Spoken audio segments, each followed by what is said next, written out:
सो hey everyone, तो हम class 8th का जो chapter 11th force and pressure पढ़ रहे हैं, उसके वीडियो की सीरीज़ में हम दूसरा वीडियो लेकर आए हैं।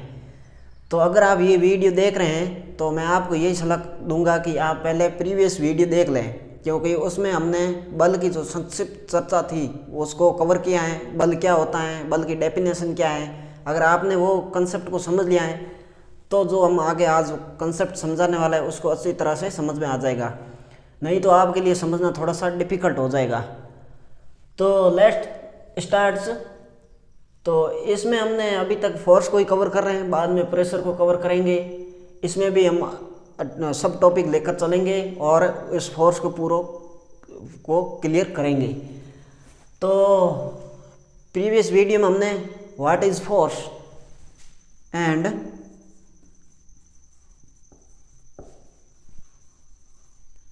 इट्स डेफिनेशन को कवर किया है। तो इन दोनों को हमने टॉपिक को कवर कर लिया। अब हम इस वीडियो लेक्चर में हम टॉपिक को लेकर चलेंगे कि ये बल क्यों लगता है। तो क्यों लगता है इसको हम एक सिंपल उदाहरण के द्वारा समझने की कोशिश करेंगे। तो वाई फोर्स,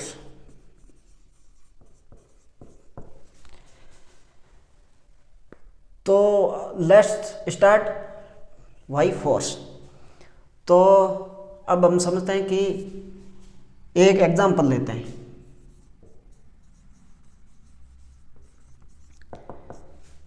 किसी भी टॉपिक को, वैसे कि विज्ञान में यही होता है कि अगर उसको हम जब एग्जांपल लेके करेंगे तो वो टॉपिक हमें अच्छी तरह से समझ में आ जाएगा।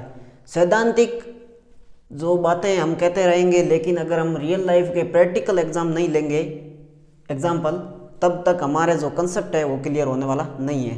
तो हम बेसिकली हमारे वीडियो लेक्चर में आपको यही एक खासियत देखने को मिलेंगी कि हम जो भी कंसेप्ट समझाते हैं उसको एग्जाम्पल लेके ही समझाते हैं, ताकि वो कंसेप्ट है वो आपके अच्छी तरह समझ में आ जाए। तो वाई फोर्स, तो टेक एग्जाम्पल कि माना कोई एक गाड़ी खड़ी है, ठीक है, और आप यहां पर खड़े हो।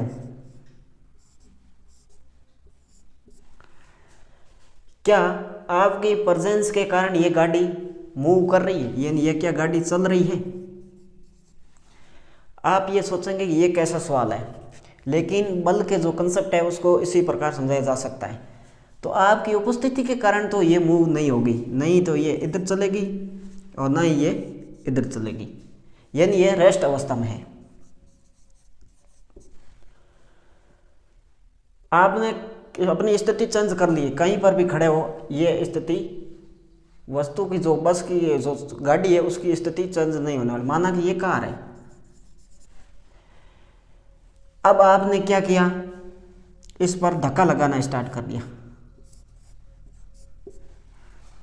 जैसे ही आपने धक्का लगाया, माना ये प्लेन सड़क पर खड़ी है, तो ये गाड़ी मूव करना शुरू हो गई, यानी ये गाड़ी चलना शुरू हो गई। तो आपने क्या किया, आपने इस पर एक फोर्स जनरेट किया। इस फोर्स ने इस गाड़ी को चलने के लिए मजबूर किया। या आप और फ्रेंड्स दोनों खड़े हैं, क्या आप दोनों की प्रेजेंस के कारण आप पर ये इस कोई बल लग रहा है? क्या इस पर आपकी प्रेजेंस के कारण कोई बल लग रहा है? नहीं लग रहा है, यानी आप दोनों विराम अवस्था में खड़े हो। अब आप ये मान लेते हो कि एक दूसरे को धक्का देना स्टार्ट करते हो। जैसे ही आपने धक्का देना स्टार्ट किया, इसने आपकी तरफ धक्का दिया, तो आप इस तरफ मूव करना स्टार्ट हो गए।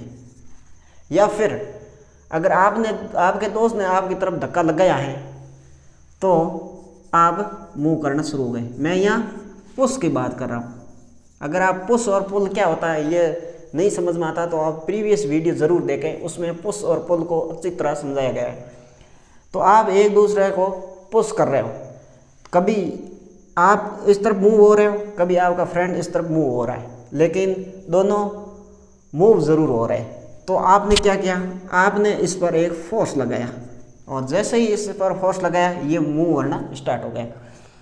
और यदि आपके दोस्त ने आप पर थोड़ा ज़्यादा बल लगाया तो आप इस तरफ मूव होना हो गए शुरू हो गए, यानी आपके दोस्त ने इस तरफ फोर्स लगाया और आप इस तरफ मूव होना शुरू हो गए। या फिर आप ऐसे हो सकता है कि आप एक दूसरे को खींचे। जब आप एक दूसरे को खींचेंगे, आपने जब इस दोस्त पर जब पुश कर रहे थे तो आपने इस तरफ इसको फोर्स लगाया, लेकिन पुल की स्थिति में आप क्या कर रहे हो,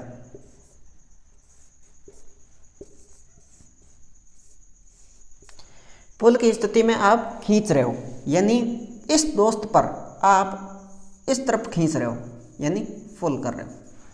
तो आप एक फोर्स जनरेट कर रहे हो। फोर्स जनरेट कर रहे हो मतलब आपका दोस्त आपकी ओर खींचा चलाएगा, यानी इसने आपकी तरफ मूव किया। या फिर आपका दोस्त आपसे थोड़ा सा शक्तिशाली है तो उसने आपको इस तरफ खींचा, यानी आप पर बल किस तरह लगा रहा है, आपकी अपनी डायरेक्शन में लगा रहा है, यानी ये पुल कर रहा है, यानी ये पुल कर रहा है। तो आपकी तरफ बल लगा रहा है, यानी फोर्स की जो डायरेक्शन है वो इस तरफ है, क्योंकि ये आपको अपनी तरफ खींच रहा है। जैसे ये दोस्त है आपको अपनी तरफ खींच रहा है, मतलब ये इस तरफ बल लगा रहा है और इस तरफ बल लगा रहा है, मतलब आप है वो इस अपने दोस्त की ओर खींचे चले आओगे, यानी आप पर जो फोर्स जनरेट हो रहा है वो इस तरफ जनरेट हो रहा है, ठीक है। और तो आप मूव किस तरफ करोगे, आप इस तरफ मूव करोगे। तो इस उदाहरण में बेसिकली क्या देख रहे हैं कि आप दोनों जब एक दूसरे पर कोई इंटरेक्शन नहीं कर रहे हो या फिर आप दोनों दूर दूर खड़े हो, एक दूसरे पर कोई बल नहीं लगा रहे हो, तो आप विराम अवस्था में हो जब तक कि आप खुद चलना नहीं शुरू कर देते। उस कॉन्सेप्ट को हम बाद में समझेंगे, पहले आप ये समझ लो। तो आप दोनों विराम अवस्था में खड़े हो, लेकिन जैसे ही आपने एक दूसरे पर धक्का दिया या खींचने की कोशिश की तो आप मूव होने शुरू हो गए, यानी आप एक तरफ या दूसरी तरफ चलना शुरू हो गए। किस कारण चलना शुरू हो गए, क्योंकि या तो आपका दोस्त आप पर फोर्स लगा रहा था पुश के रूप में या पुल के रूप में, या फिर आप उस अपने दोस्त पर पुल के रूप में या पुश के रूप में बल लगा रहे थे।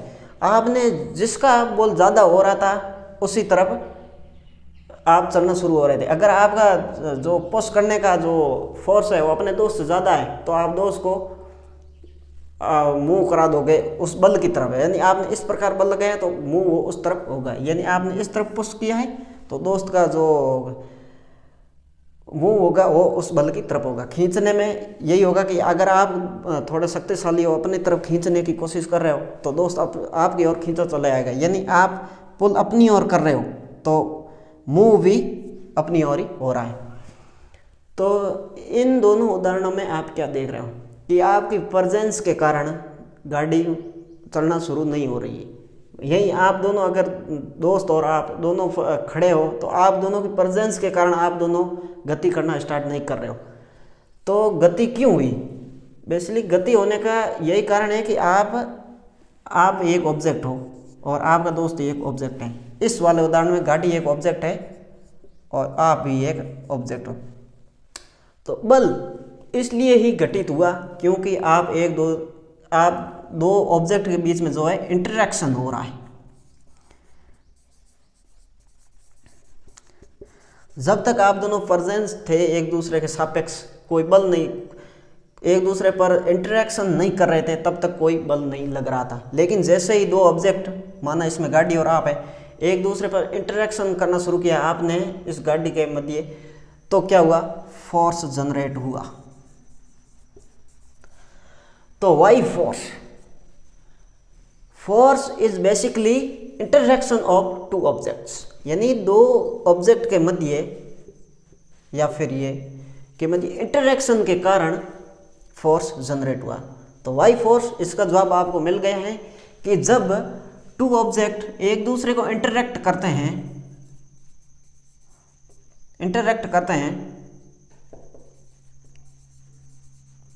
तभी फोर्स जनरेट होता है।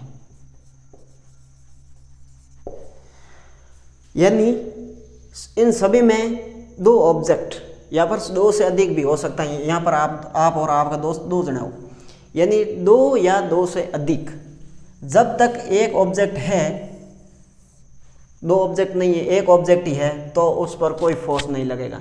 जब दो ऑब्जेक्ट हो जाएंगे और वे दोनों एक दूसरे को इंटरेक्ट करने की कोशिश करेंगे तभी फोर्स जनरेट होगा।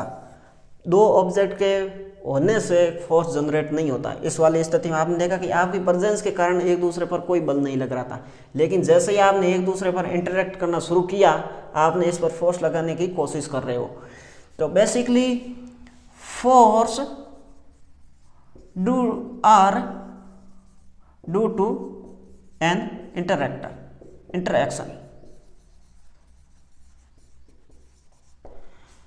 सिंपल सा फंडा यह है कि जब दो ऑब्जेक्ट एक दूसरे को इंटरेक्ट करने की कोशिश करते हैं तो वे एक फोर्स जनरेट कर रहे हैं। यही है इंटरेक्ट।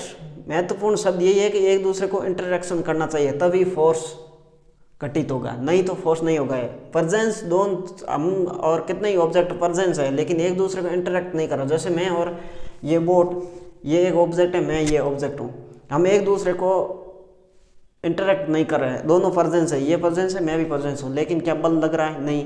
लेकिन जैसे ही मैंने बोट को धक्का दिया, ये थोड़ा सा पीछे की ओर मूव होना शुरू हो गए। तो कहने क्या मतलब है कि मैं एक ऑब्जेक्ट हूँ, इस ऑब्जेक्ट पर जैसे ही मैंने इंटरेक्ट करना शुरू किया तो हमारे इंटरेक्शन के कारण एक फोर्स जनरेट हुआ, और ये फोर्स इस जो बोट है उसको पीछे की ओर मूव करने का प्रयास कर रहा है। तो अब आप समझ गए कि वाई फोर्स। तो अब हम what is force and it's definition पढ़ लिए, वाई फोर्स, ये तीनों टॉपिक पढ़ लिए कि फोर्स क्यों होता है, फोर्स क्या है और फोर्स की डेफिनेशन क्या है। अब हम नेक्स्ट टॉपिक लेकर चलने वाला जो बहुत ही फोर्स के मामले में बहुत ही महत्वपूर्ण है। अगर ये आपने टॉपिक जो अगला हम टॉपिक कर रहे हैं, अगर ये आपने अच्छी तरह समझ लिया तो फोर्स के बारे में जो आपकी जो कंसेप्ट है वो लगभग क्लियर होने वाला है। तो अगला जो टॉपिक है उसको आप ध्यान से देखना, बहुत ही महत्वपूर्ण टॉपिक है बल के संदर्भ में। तो चलिए समझते हैं कि नेक्स्ट टॉपिक क्या है।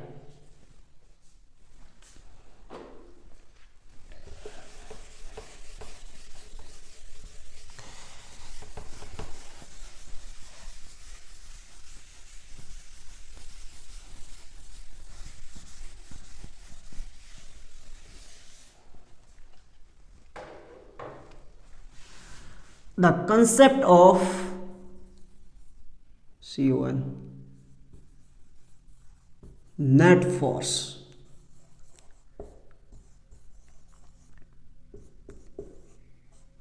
फोर्स का जो सारा खेल है पूरा का पूरा इस कंसेप्ट में छुपा हुआ है। तो वैसे पहले भी हमने आपको कहा है कि जब कोई हम कंसेप्ट लेकर चलने वाले हैं उसको एग्जाम्पल के द्वारा ही समझाएंगे। तो the concept of net force, what difference between force and difference, force and net force, the concept of net force and what difference between force and net force। तो let's take an example।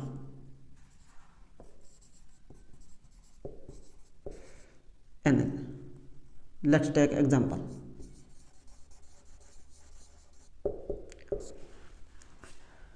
तो एक example लेके इस net force की जो अवधारणा है, concept है, उसको समझेंगे।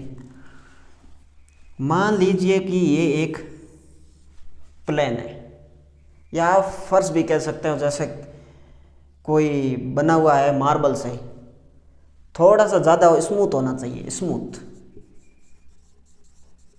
स्मूथ होना चाहिए। इस पर कोई घन के आकार का कोई बक्सा है। बक्सा इस प्रकार लेना कि जब आप इसको धक्का दें तो थोड़ी सी आपको धक्का लगाने में कठिनाई हुई, यानी इसको मूव करने में आपको थोड़ा सा अधिक बल लगाना पड़े। इस प्रकार का कोई बक्सा लेते हैं। आप यहाँ पर खड़े हो,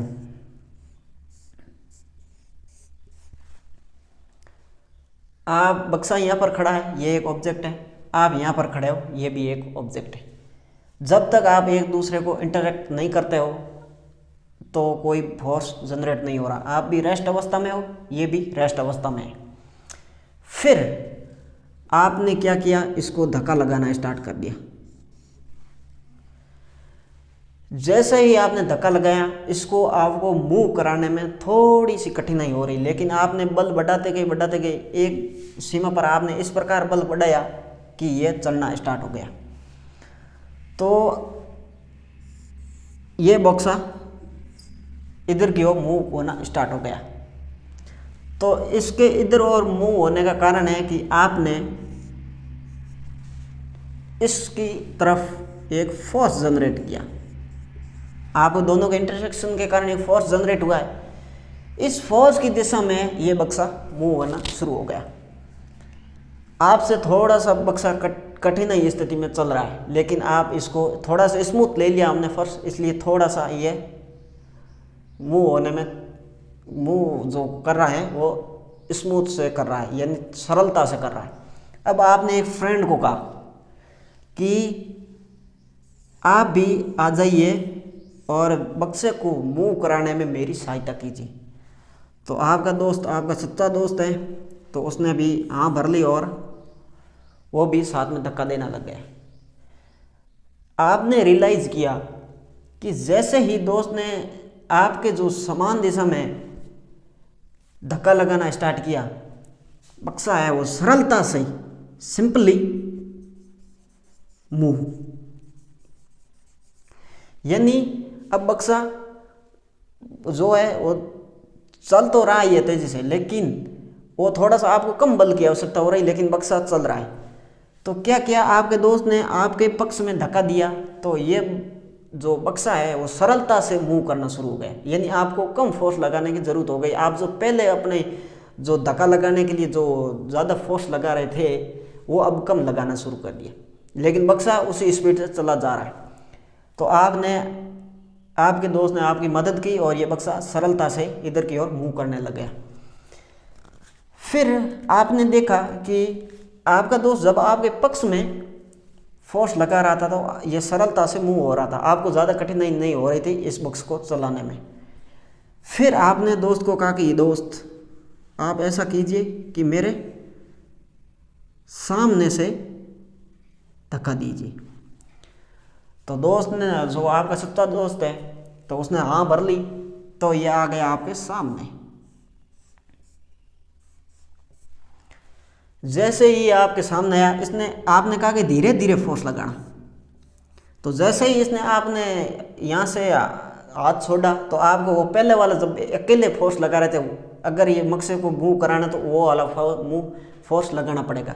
तो आप जब पहले अकेले जब बक्से को मूव करा रहे थे तो वही बल लगा रहे हो और बक्सा इस तरफ मूव कर रहा है। लेकिन आपके दोस्त ने क्या किया कि आपने कहा कि थोड़ा सा फोर्स लगाए, यानी कम लगाए, ज़्यादा सामने धक्का ना दे।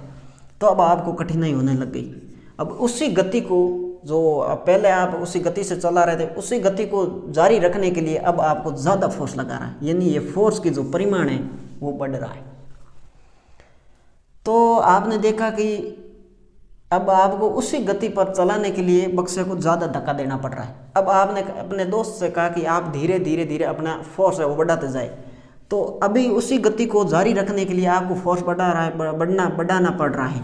लेकिन एक स्थिति ऐसी आती है कि बढ़ाते बढ़ाते बढ़ाते दोस्त इतना धक्का सामने बढ़ा देता है कि बक्सा मूव करना बंद कर देता है, यानी स्पीड हो जाती है वो हो जाती है 0। अब आप कितना ही बल लगा रहे हो लेकिन बक्सा मूव नहीं हो रहा है, क्योंकि आपका दोस्त उसी मात्रा में समान दिशा में बल लगा रहा है। यानी दोस्त पहले कम बल लगा रहा था, बाद में ज़्यादा बल लगा रहा है, बाद में एक बार इतना बल लगाया कि आपके जो बल है उसके बल के बराबर बल लगा रहा है। तो जैसे ही आपके दोस्त का बल और आपके दोनों ही बल बराबर हुए, बक्से ने मूव करना कर दिया 0 हो गई स्पीड हो गई 0। तो इसमें आप क्या देख रहे हो कि ये फोर्स जो एफ मी कर लें एंड एफ फ्रेंड कर लें, दोनों बल बराबर हो रहे हैं। जैसे ही दोनों बल बराबर हुए, बक्से ने अपनी स्पीड कर दी 0। तो अब आप ये देख रहे हो कि जब स्पीड 0 हो रही है तो दोनों बल बराबर हैं। जब दोनों बल बराबर होंगे तो हो गई स्पीड 0। एक आपने एक रस्सी वाला game tug of war. Tug of war क्या होता है, चलिए इसको एक एग्जांपल से समझाते हैं कि आप और अब 3 दोस्त हैं, ठीक है। इधर भी 3 दोस्त हैं और इधर भी 3 दोस्त हैं। आपने एक रस्सी पकड़ी, तीनों ने, इन तीनों ने नहीं पकड़ी और इन तीनों ने पकड़ी। ये है इसका मिड पॉइंट और ये ग्राउंड जो पॉइंट है उससे। अब जो रस्सी ज़्यादा बल से खींचेगा रस्सी उसी तरफ चली जाएंगी और जो 3 दोस्त है वो भी उसी तरह चले जाएंगे। चलिए समझते कैसे। जैसे इन्होंने फोर्स लगाया, अब ये इसमें आप पुश कर रहे हो तो इसमें भी आप पुश कर रहे हो, लेकिन इसमें आप क्या कर रहे हो, पुल कर रहे हो, यानी खींच रहे हो। जैसे ही खींच रहे हो तो आप इस तरफ बल लगा रहे हो, आप ये भी इस तरफ बल लगा रहा हो और ये भी इस तरफ लगा रहा है, यानी फोर्स तीनों फोर्स अपनी दिशा में लगा रहे हो। ये भी अपनी दिशा में फोर्स लगा रहे हैं। तो आप क्या देख रहे हो कि ये फोर्स है 1 2 3, क्योंकि सभी लोग अलग अलग तरीके से खींच रहे हैं, सभी समान रूप से नहीं खींच रहे। ये मान लेते हैं 3 4 5। तो जैसे ही आप रस्सी को ज़्यादा बल से अपनी ओर खींच रहे हो, रस्सी और ये तीनों दोस्त अब आपकी ओर खींचते चले आ रहे हैं। कहने का मतलब ये है कि जो ये तीनों फोर्स है, इन तीनों फोर्स का कंबाइंड मान लेते हैं एफ। तो ये एफ जो है एफ नेट, और ये भी आप अपनी तरफ तीनों बल लगा रहे हैं, इसको मान लेते हैं एफ क्यू। तो अगर रस्सी आपकी ओर ऐसे खींची चली आ रही है और ये दोस्त भी आपकी ओर खींचे चले आ रहे हैं, तो जो आपके द्वारा जो बल लगाया जा रहा है वो ज़्यादा है किसके मुकाबले, इन तीनों का जो बल पूरा का जो योग है वो है एफ क्यू, तो इनके मुकाबले ज़्यादा है। जब इसका इन तीनों का बल इन तीनों के बल से ज़्यादा है, ये मतलब थोड़ा सा तेज़ खींच रहे हैं अपनी ओर, तो जो नेट फोर्स है यानी कुल फोर्स है वो इस तरफ आ रहा है। तो क्या हो रहा है कि जिस तरफ ज़्यादा बल होगा, तीनों का बल ज़्यादा है, मतलब कुल बल है, इस स्थिति में देख लो कि जो कुल बल है वो दोनों को बराबर हो गया, तो ये मूव करना बंद हो गया। लेकिन इस मामले में देख रहे हैं कि जब ये धीरे धीरे धक्का लगा रहा था, ये तेज़ तेज़ धक्का लगा रहा था, तो इसका फोर्स ज़्यादा था, मान लेते हैं कि एफ ए है, और इसका फोर्स कम था। इसका फोर्स ज़्यादा था यानी ये बड़ा था, तो जो बक्सा है वो किसकी तरफ मूव कर रहा था, इस तरफ मूव कर रहा था। और जैसे ही दोनों बराबर हुए मूव करना स्टार्ट हो गए। अगर आपका दोस्त थोड़ा आपसे तेज़ी से धक्का देता है तो ये बक्सा वापस इस तरफ मूव करना स्टार्ट हो जाएगा। यानी ये तो जब आप देख रहे कि आपका फोर्स है वो ज़्यादा था अपने दोस्त के मुकाबले, तो बक्सा इस तरफ जा रहा था। लेकिन जैसे ही दोस्त ने बल बढ़ाते बढ़ाते आपसे ज़्यादा कर लिया, तो जैसे ही आपके बल से ये ज़्यादा हुआ तो ये इस तरफ मूव करना स्टार्ट हो जाएगा। इस तरफ मूव करना स्टार्ट हो जाएगा मतलब ये बक्सा आपके द्वारा जो दोस्त के द्वारा एफ फ्रेंड है वो ज़्यादा था आपके मुकाबले। इसी में यही हो रहा है कि जो इन तीनों का फोर्स है वो इन तीनों के फोर्स से ज़्यादा है, तो रस्सी इस ओर चली जाएगी। या फिर अगर इन तीनों का फोर्स है वो बड़ा है, F Q greater than F N, यानी आप इन तीनों के मुकाबले, तो रस्सी उस ओर चली जाएगी। तो अब आपने उदाहरण में ये समझ लिया अच्छी तरह। अब इन्हीं से हम नेट फोर्स निकालने की कोशिश करेंगे। तो चलिए समझते हैं कि नेट फोर्स क्या है।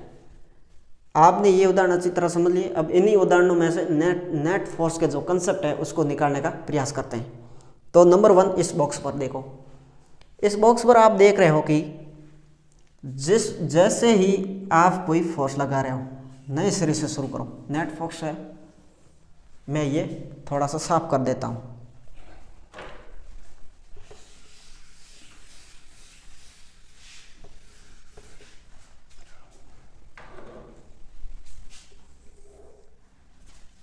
जैसे आपने कोई फोर्स लगाया, मान लेते हैं एफ मी लगाया। अब जब एफ मी लगा रहे थे तो ये बहुत थोड़ी कठिनाई से इधर की ओर चल रहा था नंबर 1।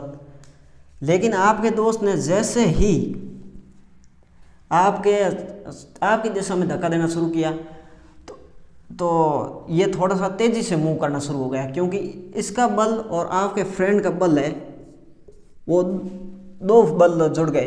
तो जैसे ही 2 बल जुड़े मूव तेजी से करना शुरू हो गया। तो ये बक्सा इधर और सरलता से चल रहा था। अब अगर आप चाहते हैं कि आपकी स्पीड सेम रहे, यानी ये स्पीड सेम रहे, तो आपके और आपके दोनों मतलब स्पीड पहले आप अकेले लगा रहे थे और अब आप और दोस्त दोनों बल लगा रहे हैं, तो भी स्पीड सेम रहनी चाहिए। तो आपको अपना बल घटाना पड़ेगा, दोस्त को भी बल घटाना पड़ेगा उसी सेम स्पीड से।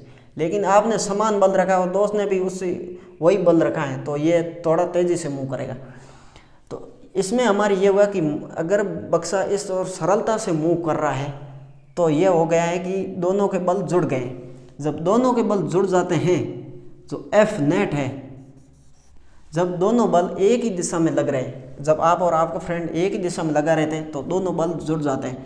जब कोई भी बल किसी बल के साथ जुड़ता है तो उसका परिमाण बढ़ जाता है। जैसे कि इसका मान था 1 न्यूटन, इसका मान था 2 न्यूटन, दोनों ही समान दिशा में लगा रहे थे, दोनों जुड़ गए तो कितने हो गए 3 न्यूटन। यानी एफ नेट इन एफ कुल जो बल लग रहा था वो 3 न्यूटन का लग रहा था। 3 न्यूटन का लग रहा था, मतलब इन दोनों के बल के मुकाबले ये बल है वो ज़्यादा है। तो जब कोई भी बल 2 बल एक ही दिशा में लग रहे हो तो वह कुल बल जुड़ जाते हैं। अब इस बल में एक घर्षण बल भी कार्य कर रहा है, इसको हम आगे समझेंगे। पहले आप इतना ही समझ लो घर्षण बल क्या होता है, उसको बाद में समझेंगे। अब जैसे ही आपने ऑपोजिट वाली स्थिति देखते हैं कि आपको वही गति रखने के लिए आपको बल ज़्यादा बढ़ाना पड़ रहा है।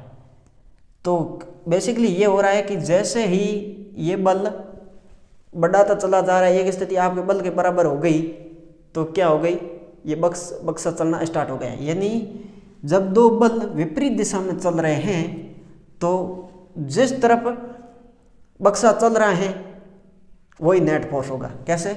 जैसे आप चला रहे हो, आप धक्का दे रहे हो, अब आपका दोस्त भी धक्का दे रहा है, लेकिन जो बक्सा है वो अभी इसी तरफ ही चल रहा है। तो जब नेट फोर्स है वो नेट फोर्स होगा एफ फ्रेंड बराबर एफ एन। एफ एन जो होगा, एफ नेट होगा, वो भी इस तरफ, जो इसमें जो एफ नेट है यानी एफ कुल आपके द्वारा लगाया गया बल, दोस्त के द्वारा लगाया गया बल बराबर दोनों का कुल बल होगा एफ नेट। एफ नेट का मतलब होता है कुल। तो एफ नेट की जो दिशा है वो किस तरफ है? एफ नेट की दिशा है इस तरफ। इस तरफ क्यों है? क्योंकि दोनों जब धक्का लगा रहे हैं तो बल तो इसी तरफ ही लग रहा है। बक्सा जिस तरफ मूव करेगा वही एफ नेट होगा। तो इसमें बक्सा किस तरफ मूव कर रहा है? इसमें बक्सा इस तरफ मूव कर रहा है। तो एफ नेट की जो दिशा है वो इन दोनों बल के दिशा के समान दिशा में है। यानी ये दोनों बल आपके द्वारा लगाए गए इसी दिशा में थे, अब दोनों के बल जुड़ गए तो भी ये बक्सा इस तरफ मूव कर रहा है। तो ये जो एफ नेट है उसकी दिशा भी आपके दोनों की दिशा के समान दिशा में है। अब आपके द्वारा बल लगाया गया ज़्यादा है, आपके दोस्त के द्वारा लगाया गया बल कम है। तो जब दोनों के बल का डिफरेंस निकालेंगे, जब विपरीत दिशा में लग रहा है, ऑपोजिट दिशा में दोनों बल लग रहे हैं, इसमें सेम डायरेक्शन है, जैसे ही ऑपोजिट दिशा में लग रहा है तो हम देख रहे हैं कि बक्सा मूव किस तरफ कर रहा है? बक्सा मूव इस तरफ कर रहा है। इस तरफ कर रहा है मतलब जो एफ नेट है उसकी दिशा किस दिशा की तरफ है? जो आपके द्वारा लगाए गए बल है उसकी दिशा के समान है। तो जो एफ नेट है वो आपकी दिशा के है, और जब ऑपोजिट दिशा में लग रहे हैं तो एक ज़्यादा बल में से कम बल घट जाएगा। तो ज़्यादा बल है आपके द्वारा लगाया गया और जब कम बल है आपके दोस्त के द्वारा लगाया गया, और नेट बल होगा जो आपके बल की दिशा में शुरू होगा, क्योंकि आप जब ज़्यादा बल लगा रहे हैं तो भी बक्सा तो इस तरफ ही मूव कर रहा है। ठीक है, अब समझते हैं कि बढ़ाते आपके दोस्त ने एक बार स्थिति ऐसी की कि आपके बल के बराबर कर दी, यानी बक्सा मूव करना स्टार्ट करना बंद हो गई। यानी आपके दोनों के जो बल थे बराबर हो गए। तो दोनों तरफ बल तो ये भी लगा रहा है, बल ये भी लगा रहा है, लेकिन जो नेट बल है वो नहीं लग रहा। क्यों? क्योंकि नेट बल यही होगा जो बक्सा किस तरफ मूव कर रहा है। इसमें बक्सा रेस्ट अवस्था में किसी तरफ मूव नहीं कर रहा है, तो मतलब नेट फोर्स है वो 0 है। तो जब आप दोनों के बल बराबर हो गए तो दोनों का डिफरेंस हो, जो अपोजिट दिशा में लग रहा है, तो बल का डिफरेंस निकलेगा। बल का डिफरेंस कितना हो गया?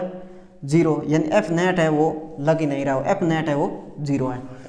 अब इसमें देखते हैं टग ऑफ वॉर में। तो इस रस्साकसी के खेल में भी हम देखते हैं कि जब इन दोनों का बल ज़्यादा था, एफ एन एफ पी देख लेते हैं, इन दोनों को लगाएगा एफ पी, जब ज़्यादा था तो ये अपनी तरफ खींचने का, इन तीनों को खींचे ला रहे थे, तो दोनों ऑपोजिट दिशा में लग रहा है। ये अपनी तरफ खींच रहा है, ये अपनी तरफ खींच रहा है, यानी दोनों ऑपोजिट दिशा में बल लग रहे हैं। तो ऑपोजिट दिशा में बल लग रहा है, कहने का मतलब यह है कि दोनों का डिफरेंस निकलेगा। तो F P minus F Q, जो एफ पी मतलब दोनों के डिफरेंस में जो एफ नेट है, एफ नेट इन एफ कुल बल, वो किस तरफ लग रहा है? वो लग रहा है इनकी तरफ। तो इस जो नेट की एफ नेट की दिशा किस तरफ होगी? जिस तरफ ऑब्जेक्ट मूव करेगा। तो इसमें सभी किस तरफ मूव करे? इस तरफ मूव कर रहे हैं, तो नेट फोर्स किस सभी इस तरफ मूव कर रहे हैं, तो नेट फोर्स भी इसी तरफ होगा। तो एफ नेट जिस तरफ मूव करेगा उसी तरफ होगा। अब मान लेते हैं कि इनकी ताकत ज़्यादा है, इनके ताकत के मुकाबले कम, तो एफ क्यू दोनों ऑपोजिट दिशा में लग रहे हैं तो माइनस हो जाएंगे, माइनस एफ पी बराबर एफ नेट। एफ नेट की दिशा किस तरफ है? जिस तरफ ऑब्जेक्ट मूव कर रहे हैं। ऑब्जेक्ट किस तरफ मूव कर रहे हैं? इस तरफ। तो एफ नेट की दिशा किस तरफ होगी? नेट का मतलब होता है कुल बल, कुल बल की दिशा किस तरफ होगी? इस तरफ। तो एफ नेट की दिशा जिस तरफ ऑब्जेक्ट मूव कर रहा है उसकी तरफ हो गई। तो अब आप फोर्स एंड नेट फोर्स के बारे में पढ़ चुके हैं। फोर्स वो होता है जो किसी ऑब्जेक्ट पर लगता है, लेकिन नेट फोर्स वो होता है जिस तरफ बक्सा मूव कर रहा है। तो जब हम बेसिकली किन्हीं ऑब्जेक्ट की बात कर रहे हैं तो हम उनके फोर्स के बारे में बात नहीं कर रहे हैं, नेट फोर्स के बारे में बात कर रहे हैं। क्योंकि किसी बक्से पर या किसी ऑब्जेक्ट पर कई तरह के बल हो सकते हैं। तो एक क्वेश्चन है जो बहुत ही इंपॉर्टेंट क्वेश्चन है, आपको समझना चाहिए, बहुत ही बढ़िया क्वेश्चन है। चलिए समझते हैं कि वो क्वेश्चन क्या है।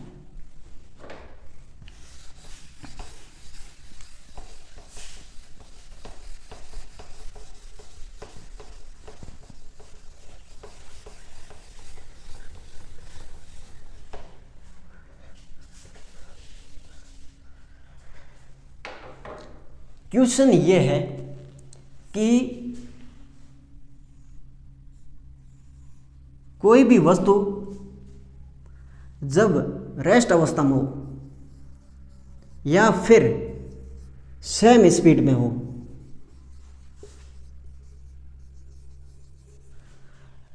तो जरूरी नहीं है कि उस पर जो फोर्स लग रहे हैं वो 0। यानी कोई वस्तु जैसे ये बक्सा है, मान लेते हैं कि ये एकदम रेस्ट अवस्था में खड़ा है, तो जरूरी नहीं है कि उस पर जो बल लग रहा है वो 0 हो। लेकिन हाँ, अगर वस्तु रेस्ट अवस्था में है और या फिर सेम स्पीड से जा रही है, यानी वेलोसिटी इज कांस्टेंट, समान है। कांस्टेंट का मतलब स्थिर, मतलब ये पहले 10 किलोमीटर प्रति घंटे की रफ्तार से चल रही थी और ये इसी रफ्तार से चल रही है, मतलब स्पीड में कोई चेंज नहीं हो रहा है, यानी सेम स्पीड से है। या फिर ये बक्सा एक जगह खड़ा है, तो भी इस पर ज़रूरी नहीं कि फोर्स 0 हो। हाँ, इस पर नेट फोर्स होता है वो 0 होता है। इसी कंसेप्ट से आप फोर्स और नेट फोर्स में जो अंतर है वो कर पाएंगे। चलिए समझते हैं कि कैसे। ये बक्सा है, तो ये बक्सा है, इस पर एक गुरुत्वाकर्षण बल लग रहा है। जैसे आप कोई वस्तु फेंकते हो, जैसे ये देखो, ये नीचे आ रही, ये नीचे क्यों आ रही? क्योंकि मैंने क्या कहा कि कोई वस्तु मूव कर रही है तो उसका मतलब है कि उस पर कोई बल लग रहा है, नेट फोर्स उस पर लग रहा है। तो ये देखो, जैसे ही ये वस्तु नीचे आ रही मतलब कोई नीचे बल लग रहा है। वैसे इस हाथ ने इसको रोक दिया है। देखिए कैसे, नीचे आ रही थी, नीचे की ओर मूव कर रही थी, मतलब इस पर कोई बल लग रहा था। अब इस हाथ ने इस वस्तु को रोक दिया। इसको रोक दिया का मतलब ये है कि इस पर कोई ऊपर की ओर भी ऐसा बल लगा रहा है जो इस बल के बराबर है। मैंने इस बक्से वाले स्पीड में आपको बताया है कि जब दोनों पर बल बराबर हो जाते हैं तो वस्तु मूव करना बंद कर दी, यानी चलना शुरू कर देती। तो ये पहले नीचे आ रही थी, अब ये एकदम रुक गई, ये स्थिर अवस्था में। तो मतलब ये कि इस पर जो नीचे की ओर लगने वाला बल है और ऊपर की ओर लगने वाला बल है वो दोनों बराबर है, तभी तो ये वस्तु रेस्ट अवस्था में है। तो इस पर जो नीचे की ओर जो बल लग रहा है वो पृथ्वी का गुरुत्वाकर्षण बल है। ये तो आप सभी को पता है, गुरुत्वाकर्षण बल के कारण ही वस्तुएं सभी नीचे की ओर गिरती है। प्लस इस पर जो वस्तु पर लग रहा है, इस जैसे ही इस प्लेन सतह पर आई या जैसे मेरे हाथ पर आया, जैसे मान लेते हो कि फर्श से टकराने के बाद ये वस्तु एकदम विराम अवस्था में आ जाएगी।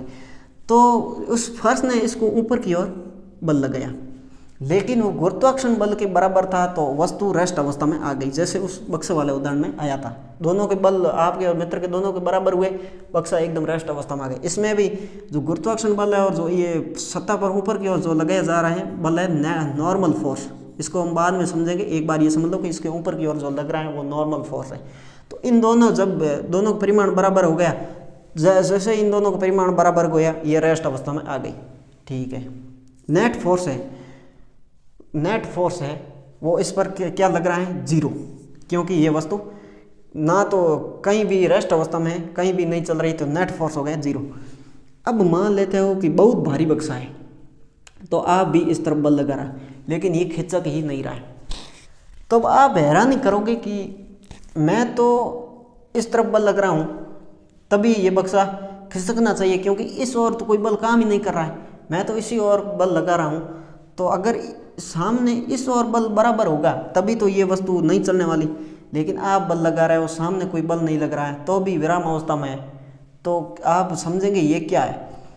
तो अगर ये वस्तु मूव नहीं कर रही है तो मतलब इस पर कोई इसकी ओर आपके बराबर बल लग रहा है, दोनों को बल बराबर हो रहा है, तभी तो ये वस्तु है ये चल नहीं रही है। अगर ये आप बल लगा रहे हो, चलना शुरू हो गई, तो सामने कोई बल नहीं लग रहा है, लेकिन आप धक्का दे रहे हो तो भी ये नहीं चल रही है। तो नहीं चल रही है तो मतलब कि आपके सामने कोई ऐसा बल है लग रहा है जो आपके जो बल के लगाए गए बल के बराबर है। तो ये एक घर्षण बल है, इसको भी हम बाद में समझेंगे। अभी आप समझ लो कि ये घर्षण बल है जो आपके बल के बराबर है। जैसे जैसे आप ये बल बढ़ाते जाएंगे घर्षण बल बढ़ता जाएगा, लेकिन आप जब बहुत ज़्यादा बल देंगे तो ये बक्सा चलना शुरू हो जाएगा, तब घर्षण बल है वो आपके बल के बराबर नहीं होगा, उससे कम हो जाएगा और आप गति वस्तु गति इस तरफ शुरू हो जाएगी। मान लेते हैं अभी गति की बात नहीं करता है, रेस्ट की अवस्था की बात कर रहे हैं। गुरुत्वाकर्षण नीचे की तरफ लग रहा है, नॉर्मल फोर्स ऊपर की तरफ लग रहा है। अब आप इसको इस तरफ धक्का दे रहे हो बॉक्स को, तो जैसे ही आप धक्का दे रहे हो तो इसके अगर ये चल नहीं रहा है तो मतलब इसके सामने कोई विपरीत दिशा में आपकी बल लग रहा है, इसीलिए तो ये बक्सा मूव नहीं कर रहा है। तो इसकी तरफ जो बक्सा है वो घर्षण बल है वो कार्य कर रहा है। तो सभी नेट फोर्सेज क्या हो गए, 0। ये फोर्स हो गए बराबर, तो नेट फोर्स जो है वो ऊपर और नीचे कैंसिल आउट कर दिया। आप इस तरफ बल लगा रहे थे और ये बक्सा और इन सत्ता और घर्षण के मध्य एक घर्षण बल कार्य कर रहा था, ये भी इस तरफ आपके विपरीत दिशा में लग रहा है, ये भी बराबर, नेट फोर्स हो गया 0। तो हम कह रहे हैं कि रेस्ट अवस्था में है तो नेट फोर्स तो 0 है, लेकिन फोर्स 0 नहीं है। देखिए नेट फोर्स और फोर्स में मतलब यही है, नेट फोर्स होता है दो बलों का योग या दो बलों का डिफरेंस, जबकि फोर्स कोई ऐसा नहीं, फोर्स एक अलग होता है। इस बक्से पर अब ये रेस्ट अवस्था में गुरुत्वाकर्षण बल लग रहा है, मतलब फोर्स तो लग रहा है, 0 कहाँ है। ऊपर की ओर नॉर्मल बल लग रहा है, मतलब फोर्स तो लग रहा है, फोर्स 0 कहाँ है। इधर की ओर घर्षण बल लग रहा है, यस आपके द्वारा लगाया गया बल लग रहा है, यहाँ पर भी बल लग रहा है, यहाँ पर भी बल बल बल, चारों तरफ फोर्स लग रहा है। तो फोर्स तो 0 नहीं है, नॉट इक्वल टू फोर्स, जबकि ये रेस्ट अवस्था में। लेकिन नेट फोर्स 0 है। नेट फोर्स होता है दो फोर्सों का योग या डिफरेंस, किस तरफ वस्तु गति कर रही उसको नेट फोर्स कहेंगे। तो ऊपर की ओर गति कर रही, बिल्कुल नहीं। नीचे की ओर गति कर रही वस्तु, बिल्कुल नहीं। तो ऊपर और नीचे का जो बल का नेट फोर्स है वो 0। क्या इस भारी बक्से को आप धक्का देंगे इस ओर गति कर रही, बिल्कुल नहीं। इस ओर भी धक्का दोगे तो गति करेगी, नहीं, बहुत भारी बक्सा। तो मतलब जो आपके द्वारा लगाया गया बल और घर्षण बल है वो दोनों बराबर हो रहे हैं, तो इसमें भी नेट फोर्स है वो 0 हो गया। तो अब आप समझ गए कि फोर्स एंड नेट फोर्स के मध्य अंतर क्या है। जरूरी नहीं है कि जब वस्तु रेस्ट अवस्था में हो तब उसका फोर्स जीरो हो। हाँ, अगर वस्तु रेस्ट अवस्था में अगर सेम स्पीड में है, अब स्पीड वाला कंसेप्ट समझ लेते हैं कि ये किस प्रकार काम करता है। किसी भी वस्तु को अगर बल लग रहा है तो मतलब वो एक्सलरेट हो रही है, यानी उसमें त्वरण उत्पन्न हो रहा है। अब यहाँ पर भी 10 किलोमीटर प्रति घंटे की रफ्तार से चल रही है, कहीं पर भी देखो तो वेलोसिटी जो डिफरेंस है, वेलोसिटी डिफरेंस है, मतलब वेलोसिटी का जो मतलब अंतर है वो क्या है। यहाँ पर भी 10, यहाँ 1 सेकंड में हम लोग 10 किलोमीटर, 1 घंटे में 10 किलोमीटर गई, दूसरे घंटे में कुल गई 20 किलोमीटर, लेकिन अगले 1 घंटे में भी 10 किलोमीटर चली। तो त्वरण क्या होता है, त्वरण होता है v2 minus v1 upon t2 minus t1। पहले कितनी स्पीड थी, 10 थी, बाद में भी स्पीड 10 ही है, सेकंड 2 में से 1, 0/1 बराबर 0। ये आपको अभी समझ में नहीं आएगा, बाद में हम इसको बहुत गहनता से समझेंगे। अभी आप समझ लो कि इसमें वेग में परिवर्तन नहीं हो रहा है, मतलब ये सेम स्पीड से जा रही है, सेम स्पीड से जा रही है, मतलब आपके द्वारा लगाया गया फोर्स और घर्षण बल दोनों बराबर है, तभी सेम स्पीड से जा रही है। अगर बल लग रहा है तो मतलब ये सेम स्पीड से नहीं जाएगी। अभी यहाँ 10 है, आगे 20 हो गई, 30, 40, स्पीड बढ़ती जाएगी, लेकिन इसमें भी स्पीड सेम है। तो यहाँ पर नॉर्मल फोर्स और गुरुत्वाकर्षण बल तो बराबर है ही, क्योंकि वस्तु ऊपर नीचे तो मूव नहीं कर रही है, तो मतलब ये तो दोनों बराबर है। अब वस्तु इस स्पीड, सेम स्पीड से इधर इसी और गति कर रही है, मतलब नेट फोर्स है वो 0 होगा, क्योंकि वस्तु के वेग में परिवर्तन नहीं हो रहा है। बल तभी लगेगा, बल तभी घटित होता है जब वस्तु के वेग में परिवर्तन हो। पहले v1 स्पीड से जा रही, मतलब 10 से जा रही, बाद में स्पीड बढ़ के 20 हो गई, तभी वस्तु पर बल उत्पन्न होगा। तो इसमें सेम स्पीड से जा रही है, मतलब ये फोर्स जो लग रहा है वो बराबर है। तो नेट फोर्स इसमें भी 0 है, लेकिन फोर्स तो लग रहे हैं, आपके द्वारा लगाए गए फोर्स लग रहा है, गुरुत्वाकर्षण लग रहा है, नॉर्मल फोर्स लग रहा है, घर्षण बल लग रहा है, फोर्स तो लग रहे हैं, लेकिन जो नेट फोर्स है वो 0 है। तो जब वस्तु रेस्ट अवस्था में होती है और सेम स्पीड में होती है तो उस पर नेट फोर्स तो 0 होता है, लेकिन फोर्सेस 0 नहीं होते, फोर्सेस तो बहुत सारे लगते हैं। तो इन जनरल जब हम किसी वस्तु पर बल की बात कर रहे हैं तो हम फोर्स की बात नहीं कर रहे होते, बल्कि हम नेट फोर्स के बारे में बात कर रहे होते हैं। चलिए इसको समझते हैं कैसे। जैसे कोई आपको क्वेश्चन पूछ ले कि वस्तु पर 5 न्यूटन उत्तर की दिशा में बल लग रहा है, पश्चिम की दिशा में बल लग रहा है और वो पश्चिम दिशा में मूव कर रही है।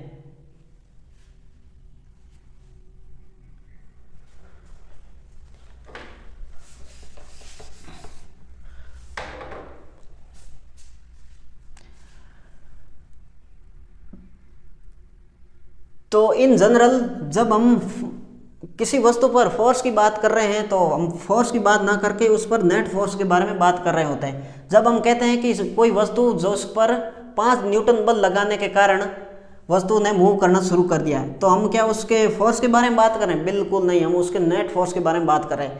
मान लेते हैं कि आप और आपके फ्रेंड वाले बॉक्स में हमने देखा है, बक्से में, कि आप इस तरफ बल लगा रहे हो, आपका दोस्त इस तरफ बल लगा रहा है, आपका बल ज़्यादा है, दोस्त का बल कम है, तो ये वस्तु इस तरफ मूव कर रही है। तो इस तरफ मूव कर रही है, मतलब नेट फोर्स जिस तरफ मूव करेगी उसी तरफ नेट फोर्सेस लगेगा। इस तरफ नेट फोर्सेस लग रहा है, तो आपके द्वारा माना कि हमने एग्जांपल लिया कि 5 न्यूटन पर वस्तु पर बल कार्य कर रहा है और एक तरफ मूव कर रही है, तो आप 10 न्यूटन बल लगा रहे हो, आपका दोस्त 5 न्यूटन बल लगा रहा है। अब दोनों विपरीत दिशा में चल रहे हैं, तो हम क्या कहेंगे कि जब विपरीत दिशा में कोई बल चलता है तो दोनों बलों का डिफरेंस नेट फोर्सेस होता। तो इस दोनों में विपरीत दिशा में चल रहा है, तो दोनों का जो डिफरेंस है वो कितना होगा? 5 न्यूटन। तो वस्तु पर 5 न्यूटन फोर्स कर रहा है, तभी ये इस तरफ मूव कर रही है। यानी 5 जो न्यूटन फोर्स है, जो नेट फोर्स है, वो किस तरफ लग रहा है? जब जहाँ तरफ जिस दिशा में वस्तु मूव कर रही है उसी दिशा में नेट फोर्स लग रहा है। तो ये नेट फोर्स इस तरह दिशा में लग रहा है। तब हमने क्वेश्चन में कहा कि 5 न्यूटन वस्तु पर फोर्स लग रहा है और मूव कर रही है। क्या हमने अपने द्वारा लगाए गए फोर्स की बात की? बिल्कुल नहीं। क्या हमने 5 न्यूटन जो अपना दोस्त लगा रहा है उसकी बात की? बिल्कुल नहीं। नॉर्मल फोर्स की बात की, गुरुत्वाकर्षण बल की बात की? नहीं। इन पर नेट फोर्स 0 था, लेकिन इनमें नेट फोर्स 0 नहीं, एक तरफ बल लग रहा था। तब हम क्वेश्चन में कहा कि 5 न्यूटन पर वस्तु पर फोर्स लग रहा है, तो 5 न्यूटन ये फोर्स, ये अलग अलग फोर्स नहीं हुए, हम नेट फोर्स के बारे में बात कर रहे थे कि 5 न्यूटन नेट फोर्स है जो वस्तु को मूव कराने में सहायता कर रहा है। तो जब हम कभी किसी क्वेश्चन में बात कर रहे होते हैं तो लगभग नेट फोर्स की बात कर रहे थे, फोर्सेस की बात नहीं कर रहे थे, लेकिन हमारी बोलचाल की भाषा शैली में ये इतना मतलब शब्द आ गया है कि इसको हम फोर्स के रूप में लेते हैं। नेट फोर्स के बारे में बहुत कम बात करते हैं। हाँ, क्वेश्चनों में नेट फोर्स के बारे में भी बात होती है। तो चलिए अब हम अपना टॉपिक समाप्त करते हैं। तो हमने इसमें forces are due to an interaction, यानी इंटरेक्शन के कारण फोर्सेज लगते हैं, और नेट फोर्स क्या होता है, फोर्सेज क्या होते हैं, सभी को अच्छी तरह समझ लिया है। चलिए अब नेक्स्ट वीडियो में इस चैप्टर के सब टॉपिक लेके आएंगे। मैं आपसे ये रिक्वेस्ट करूंगा कि आप अपने कमेंट बॉक्स में #सजेशन लिखकर मुझे कोई इस वीडियो में सुधार के लिए सजेशन दे सकते हैं, इसका लिए आपका मोस्ट वेलकम है। तो चलिए नेक्स्ट टॉपिक नेक्स्ट वीडियो में लेकर आएंगे, तब तक के लिए धन्यवाद। जय हिंद।